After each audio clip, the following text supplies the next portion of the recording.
Hi guys, I want to talk about the Sicilian Najdorf today, and we will look at a game Adams-Kasparov from 2005 later. But first I want to give you a brief introduction to the Sicilian Najdorf. You see the position on the board, and that's the Najdorf, and well, the Najdorf, it's not only an opening. To many people it seems it's more like a religion. So with Miguel Najdorf as the father, and Bobby Fischer and Garry Kasparov as the prophets, and we of course as the disciples.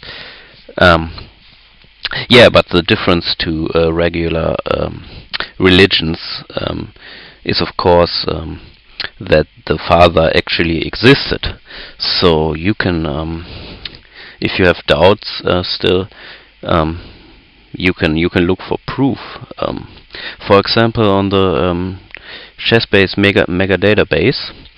And what I did, I looked it up when the Sicilian Najdorf was first played. So as a surprise, maybe. It was not Miguel Najdorf who played it first, but actually it was a game from 1926 between Yates and Tartakova. So Tartakova reached this position. Actually, it was a transposition, so he reached it in a different move order. He started. Okay, I can just show it. Okay, the regular Najdorf, it goes like this: e4, c5, knight f3, d6, d4, c takes d4, knight takes d4, knight f6, knight c3, and now a6. But okay, Tartakova after e4, c5, knight f3, he played a6. So this would today be called the O'Kelly variation, and there's a famous game between Anatoly Karpov and Tony Miles, where Tony Miles actually beat Karpov with this move. Okay, he didn't actually beat him with this move, but he played this move and later beat him for whatever reason. I mean, I don't actually remember the game very well, but you can look it up if you want. So Tartakova played second a6, and then it was just a different move order: d4 takes, and now knight f6, knight c3, and d6. So it's the same position, and yeah, that was in 1926. And in 1927 there was a Dutch guy named Van den Bosch, and he played the Najdorf actually from 27 to 31. He played 5 games in the Najdorf, and he won 4 games and drew one of them. So he had a phenomenal record, and I guess this guy should be a little bit more famous, because I didn't hear from him before. Yeah, so Miguel Najdorf actually he played the Sicilian Najdorf for the first time in 1939, and actually what's interesting is that Tartakova became the teacher of Miguel Najdorf. So there's really there's a possibility that Najdorf was inspired by Tartakova. I don't have well, I couldn't find more background information on this, because actually Tartakova was the one who played it first, although it was a transposition. But yeah, he was the first to have the idea, and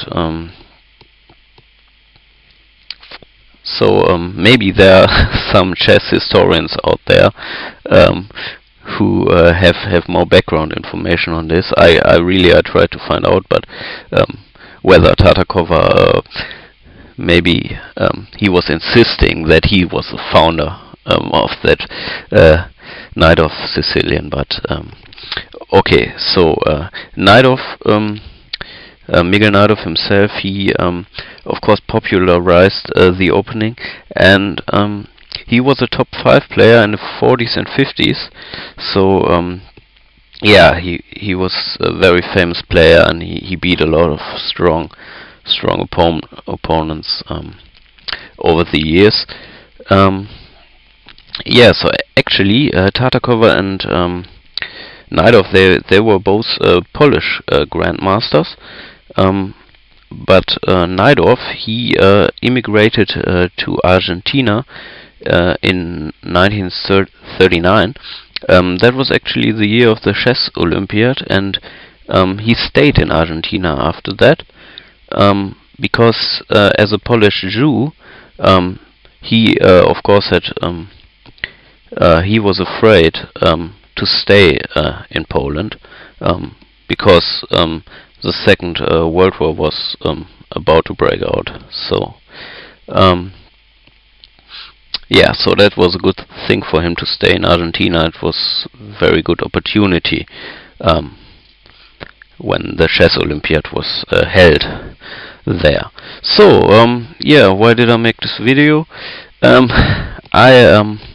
Actually I played a game on chess.com, and I can show you the first moves. Of course, we get to the knight off, and now f3 by my opponent, and this is going to be the English attack. So in that case I play e5, and yeah, the most common move is knight b3, bishop e6, bishop e3, bishop e7, queen d2, and castles. Okay, so yeah, the normal move is long castle now for white, and that's what my opponent played. And now a recommendation by Daniel King, the great British grandmaster. Yeah, he recommends a5, so you go directly, directly pushing the pawn forward, and maybe play a4 and a3. So yeah, because you want to attack that knight on b3, because at the moment that knight doesn't have many good squares. Normally king b1 will be played, and then the knight might go to c1, and later yeah, go to the king side maybe for a king side attack. But yeah, of course it's a little bit inconvenient for the knight to move to c1 or a1 or whatever. So a5 directly. Yeah, that's what I played, and now my opponent played bishop e5, and okay, that's preventing a4 for the moment. That's a good move. And now I didn't really know what to play, but I tried knight a6, and yeah, I wasn't sure if Daniel King recommended that, but I thought it made a lot of sense, because from a6 the knight can go to c7 and attack the bishop. So yeah, as I said, the bishop is preventing a4, so yeah, it makes sense to attack the bishop. And if you go from b8 to c6 with the knight, then okay, there's no opportunity to attack the bishop, because you can't hop into d4 at the moment. So that's I didn't really know whether this move is good or not, but later I found out that actually Peter Switler and Alexander Grishuk played this move, so can't be that bad. Okay, so my opponent played king b1, and now I played rook c8, and this is a novelty, so that's probably not a good move. It's not so bad. It's not losing at the moment or something, but okay, it was not played before. and the position before, this was actually played a lot of times, like at least 10 to 15 times. So, but no one ever played rook c8 in this position. Okay, so my opponent, actually what I forgot to say is that the Najdorf position, according to my mega database 2012, the position after a6 was reached 130,000 times, and that's really a remarkable number. And maybe yeah, now it will be even more. So okay, my opponent played bishop takes a6. I took back with the pawn, and he played knight a4. And we will look at some variations here, but let's just see how the game progressed. Because here I wanted to get the queen from the d file, because it's yeah, it's not the best. D8 is not the best square for the queen. But I didn't really know. At first I thought queen c7 would not be good, but then I played it because I saw that bishop e6 is not good because of queen c6, because now you attack the knight on a4, and this knight it's protecting b6, bishop e6, and bishop e6 is also then not protected if the knight moves. And so this would be very bad for white, so he didn't play that. But he then played knight b6, and I attacked the knight with rook b8, and now knight d5. Well, okay, so it's actually quite funny. My opponent here, he offered me a draw and said he had to go, but I didn't really know if that was the truth, because he had not so much time left now, and really I was thinking, and I was even telling him, no, you can't go. We have to play this position. I was really yeah, I was really happy to play the Najdorf, and it was really interesting. And I told him, no, you can't go. I want to play. And he said, he then just resigned and said, sorry my friend, I really have to go. he understood that I was a bit disappointed. And yeah, actually this game, of course, it's not so interesting now, because it's already over. But the funny thing is, then I started to analyze just the opening for 1 or 2 hours, and I found a very interesting variation. Now I go back to queen c7 move, and instead of queen c7, Houdini, he said, let's play rook c4. And now there's again a very interesting move. Now rook c4 is attacking a4. And now Houdini, I didn't really understand at first, but he said white can play queen takes a5, and I thought, what? This is just losing a piece or not? So you have to take back, and then the knight is hanging on a4, and black is just a piece up. But now there's amazing move, knight c6, attacking the bishop. So yeah, but you still ask yourself, yeah, what's the problem? You can just play rook e8, no? Yeah, and now there's a move b3, and the rook doesn't have many squares. A5 is protected, so also b4. So, well, after rook a3, there's bishop c1, and now, well, that's actually very bad. That's even worse. You have to you have to sacrifice something here already, or you take on a2. Okay, it's white in this position. It's already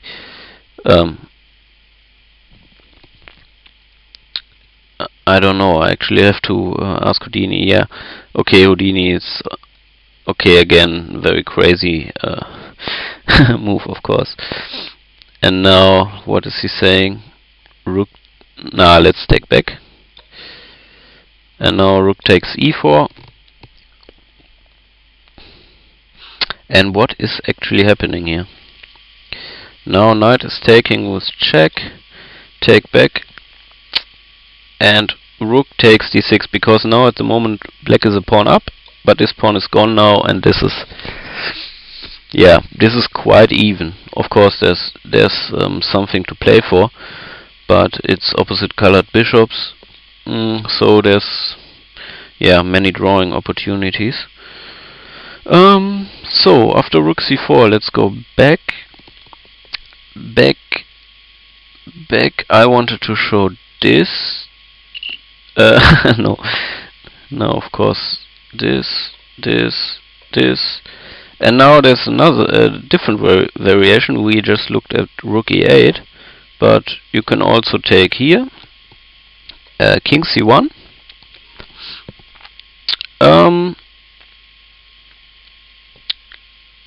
And now, okay, now rook e8, and again there's again b3, and it's crazy. You just can't do anything. The rook is always gone, because now after rook a3 again, now there's king b2, and you attacking both pieces. So now you have to sacrifice the bishop and play rook a2 for example. And this is also quite even, this position, and you just have to give the piece back in all the variations. So now let's go back again, rook c4, and we looked at queen takes a5. Now there's also knight b6. That's a sensible move. And after that would be knight b4, rook b4, and queen f2. And now in this position there's a move a4, and now a3, attacking the rook. And here Houdini is suggesting rook takes e4. And yeah, the normal move would be to take back, and then black would take on b3, and yeah, this would be interesting game. Black is better because he can arrange an attack on the king, and he also has the bishop pair. But there's another move after rook takes e4. There's knight d2, and now, yeah, the rook has nowhere to go. So now you're sacking the exchange on e3, and play d5. Knight takes a4. And queen a5, attacking the knight, b3, and now d4. So that was also a very interesting variation, because now black has a big center and the bishop pair and an attack on the king, and the rook can go to the c or b file. The queen is already there, the knight can maybe hop in, and this is just great. And black is better here, and it goes too far to show everything that can follow now. But I actually analyzed a lot of variations just till the end game, and it was very interesting. And black was just an exchange down, but he remained with the dark squared bishop, and that was such a strong piece, and yeah, I think black was winning that endgame, and yeah. Okay, so that was just an yeah, you can say a trip to some variations of the Najdorf, and I found it very interesting even to analyze it, and maybe some of those variations they can help you if you ever reach this position, because as I said, this is very common position after long castle and now a5. So as we've seen, bishop b5, this is very common. It's been played a lot of times, and so if you want, you can try knight a6 here, and yeah, maybe later go to c7. I didn't really after king b1 I didn't do it. Now of course there's I played rook c8, and it's maybe not the best move. So here knight c7 would be logical. And after a move like bishop b6, you can go, I think b8 is yeah, you can go to c8, but I think the best square for the queen is b8. Of course, going out of that pin, and then maybe later take the bishop on b5, or yeah, depending on how the game progresses, what white is going to do. Maybe white is just going with h4, attacking on the king side. Yeah, hard to say. Many possibilities, but this is just a playable position for both sides, and it's going to be an interesting battle, and that's what's always going on in the Najdorf, and that's what makes it so fascinating. Yeah, and I hope I could show that to you, and maybe there's someone out there who now says, yeah, that's going to be my opening. Of course, you have to know a lot of things and have much experience, and I obviously I don't have much experience in the Najdorf, but I'm really happy to try it out and have a lot of fascinating games. And yeah, now that was the introduction, and now we're gonna look at the game Adams versus Kasparov in Linares 2005, and this was actually the last tournament of Garry Kasparov, and he resigned from professional chess after that, and that's what we're going to see now.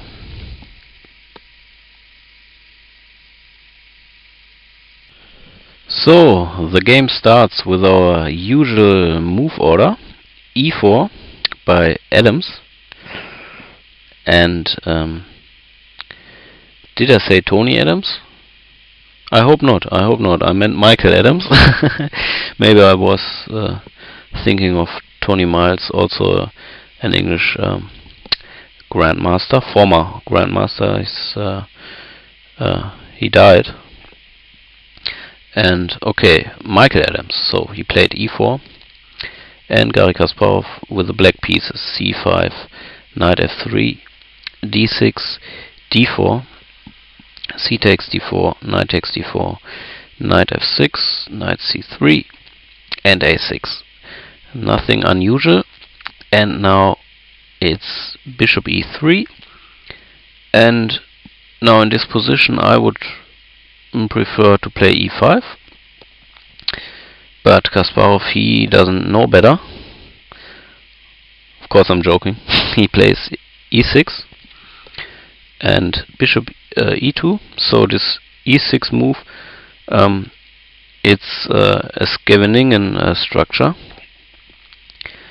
with pawns on e6 and d6. So that's pretty flexible. So it's still possible maybe later to play e5 or d5, and yeah, you can choose from a number of options there. And Kasparov, he played queen c7, and queen d2. And now b5, a3, little bit passive move, but okay, for the moment it's preventing b4 attacking the knight, because that knight is also protecting e4. So yeah, it's a sensible move. And now bishop b7, attacking e4 again, so f3 and knight c6, and white's now castling long. And yeah, we already see that this is going to be a game where both sides go on the attack. There's not there are no other opportunities now, because yeah, black is going to castle short, and then it's just who's going first, who's attacking first. And so yeah, Kasparov, he wants to attack first. He plays b4 and a takes b4, knight takes b4. And yeah, Adams, he's doing the same or similar idea on the king side. He's playing g4 and bishop e7 and g5, attacking the knight on f6. Yeah, the knight is going to d7 and now h4. So as you can see, Adams, he's already advancing his pawns forward, and yeah, Kasparov, it really looks like he's not afraid. He plays knight c5 and now king b1 and rook b8. So somehow I think those are kind of slow moves. Bishop, knight c5, rook b8, and it's just developing slowly and not being afraid. What's going on the king side now? Adams plays h5, and I really think for this move, what Kasparov plays now, you really need balls of steel. So he plays short castle.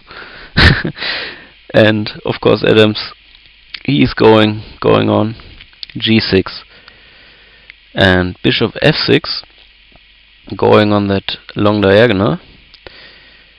And now a good move would be just to take g takes h7.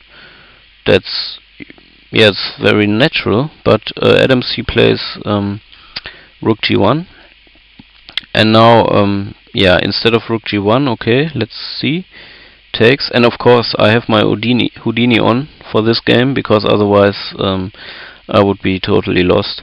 And now after g takes h7, black could play king h8, and let's say after h6 g6, and those two white pawns, they're actually protecting the king from the attacks.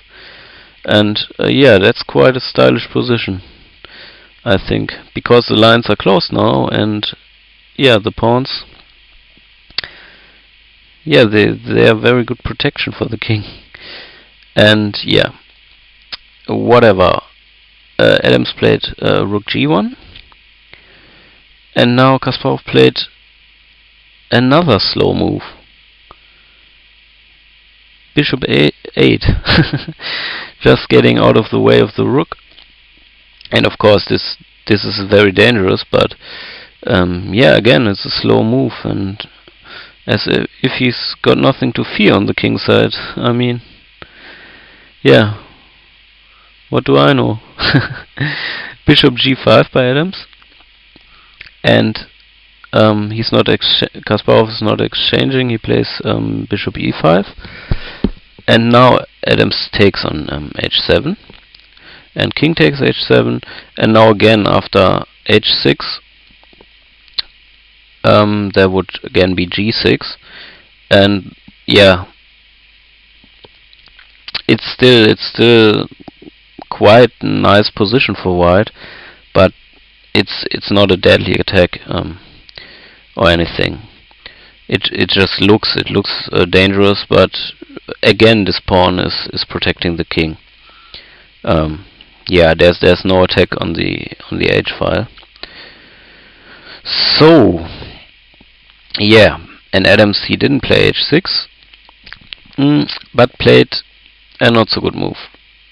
He played knight b3, and yeah, this allows the beginning of an amazing attack by Garry Kasparov. And I think in this position I give you time to stop the video. I won't tell you what's the move now, and you can, if you want, you can take your time and come up with a move. So yeah, what Garry Kasparov played, it's knight takes c2, and yeah, that's of course a great move. I don't know, maybe you've seen it. And yeah, okay, so we can look at some variations here. If king takes c2, then you can just win back the piece on b3 and attack the queen at the same time. So black is already a pawn up, and he's got his piece back. That can't be good. The queen is attacked, and now knight d4 check maybe. And after king b1, there would be knight takes e2, queen takes e2, and yeah, then yeah, you can even take with the queen on c3 because the pawn is pinned. So yeah, we played king b1. So okay, that's bad because the pawn is pinned. So let's try king d1. But then you can just take on b2, and black is already 2 pawns up now, and he has just a winning attack.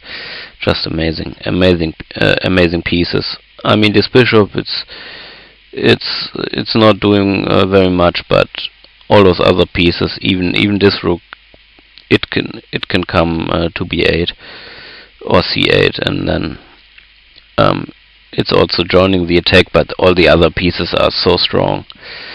So that's really not playable.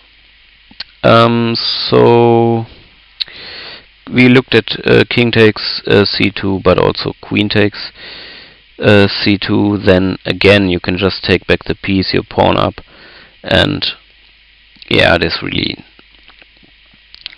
no defense at this point. The attack is just so strong. Yeah, I mean, if you insist, we can just make some random move. Okay, here again, this would be g6, and now Houdini, he says this is the best move.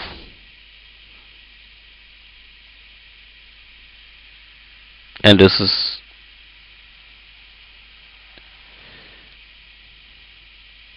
now knight d4 check. Okay, winning the piece back here. Let's say king d3, knight takes b5, and black has 2 pieces and a pawn, and yeah, even the bishop pair and good center, good control, and d4 square, and a c file, and again there's no problem for the black king here. So, but of course this would just be torture. It's not a direct mate, but you really don't want to play this. But okay, so Adams, he had a different move. He took on c5, and now queen takes c5 would be an okay move. We can again look at this. So again, after king c2, Now in this position there's rook b2. Well, I have to check. Houdini is not sure at the moment. Yeah, still. Rook takes b2 check. King takes b2. And now rook c8. And again, this is crazy. White has a knight and a rook for just 2 pawns. Black has just 2 pawns for that material, but he's just completely winning. Rook c1, queen b4 check, and let's pick a move. If we go to c2, then there's this, and of course you can't take with the queen. The queen is attacked. It can't really move. There's also a discovery then, so this is just, yeah, you just win the queen here. Bishop takes d2, and yeah, there's still an attack. Okay, it doesn't really matter how to take back. Does not really matter. And again, this again looks like torture. So yeah, the bishop is just coming from c6 to c6 and to a4, and yeah, you've got this pawn. There's no attack whatsoever. You even got a majority in the center. Yes, everything. So okay, I'm sorry that I'm a little lost here, but there's so many different variations and so complicated. So again, we already looked at this. Now here, queen takes c5 again, and we looked at king takes c2 now. Now look at this, and again you can just take on c3 because of the pin. And black is again a pawn up and still has an attack, and yeah, this is the same variation as we already saw.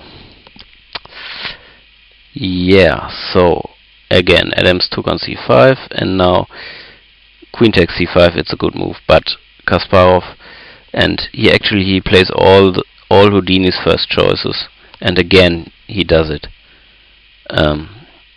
Yeah, he plays knight a3 check, and yeah, of course the pawn is pinned, so you have to make a move. And now maybe king c1 would have been better. That is not what Adams played. But again, like in all the other variations, or most of them, black is just a pawn up again for nothing. I mean, what does it mean for nothing? For nothing means white has nothing for the pawn, and even worse, he's facing a deadly attack. I mean, even Houdini doesn't see how you can defend, and as a human, yeah, that's even worse. There are threats all over the place.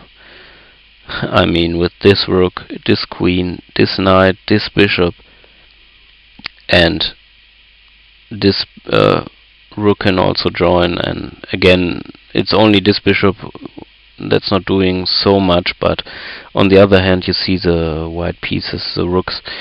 What are they actually doing on the h and g file? What is the bishop doing? Sometimes it can defend some squares here, but yeah, that's really not a good setup in this position. So actually, the king didn't move to c1, but to a2. And now Kasparov just took on c5, and yeah, again he has an amazing attack and is even a pawn up. So Adams, he attacked the queen with knight a4, and now a sensible move would be queen c2 and just exchanging, and then again you just have a winning endgame here. Again a pawn up, and yeah, you could play knight d4, and this is an amazing square for the knight. And again, black is just so solid and has all the pieces are great, and yeah, this would again be kind of a torture. But Kasparov, after knight a4, he played again the very best move in the position, and that's knight c2. And so, yeah, the queen is hanging, so let's take it, right?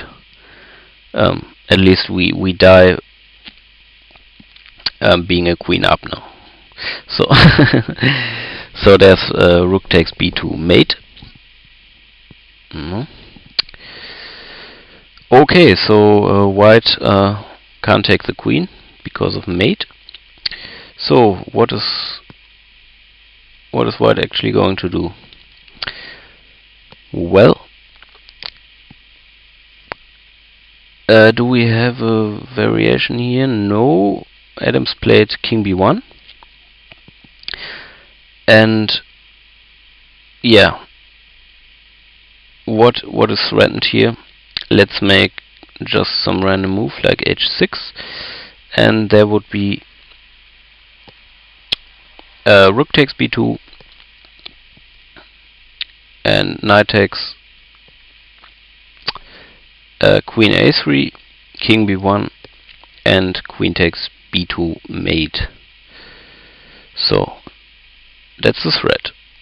Rook takes b2. So Adams played king b1,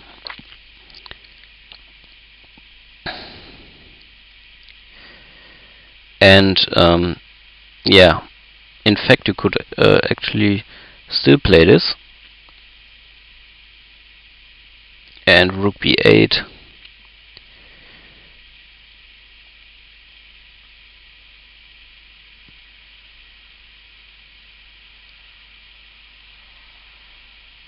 well, and then you take here and just win the queen. Yeah, and again this looks quite similar to a different variation we saw before, but now white has actually is up a rook compared to the other variation. But now I think something is going to drop here. Queen b6 or queen d4. Just see, how is this going to win? It's winning the bishop. Okay, so yeah, that's actually an interesting variation, because white has 2 rooks and a bishop for the queen and 2 pawns. So actually, if he could hold on to that material, that would be yeah, it maybe would end up in a draw, because the queen can always check and give perpetual, but he probably wouldn't win. Yeah, black probably wouldn't win there. But yeah, okay, one piece is dropping off in any case, so then again black is winning. So, and I'm lost again here, you see, of course. So yeah, let's see again. Knight c2 and king b1, and now comes the final move of the game. What is it?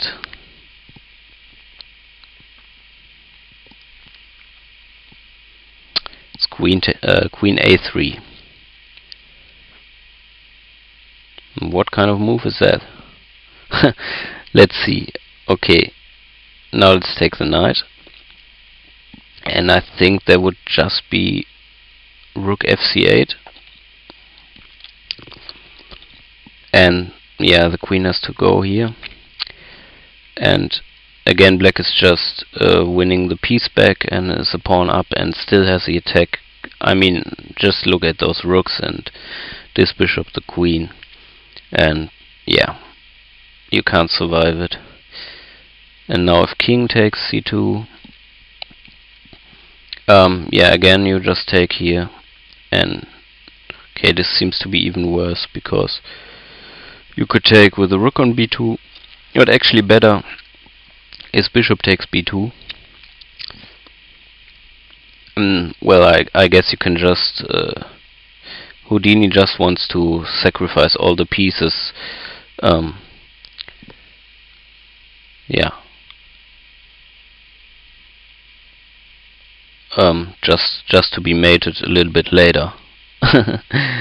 That's what computers do. And yeah, we really don't have to look at this. So after queen a3, there's nothing to do. Okay, let's go. Just move with the king.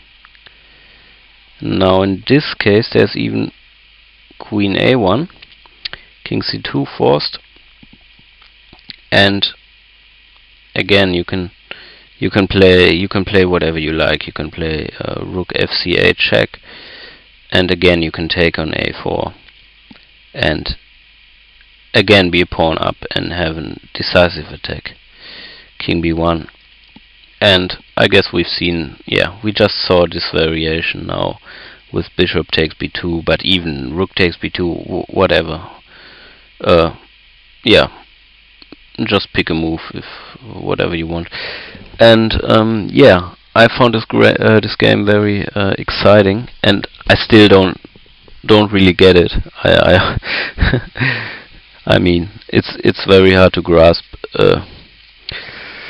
and understand all the variations, but I hope you just enjoyed this, and maybe some of you got excited about playing the Najdorf, and I wish you much fun.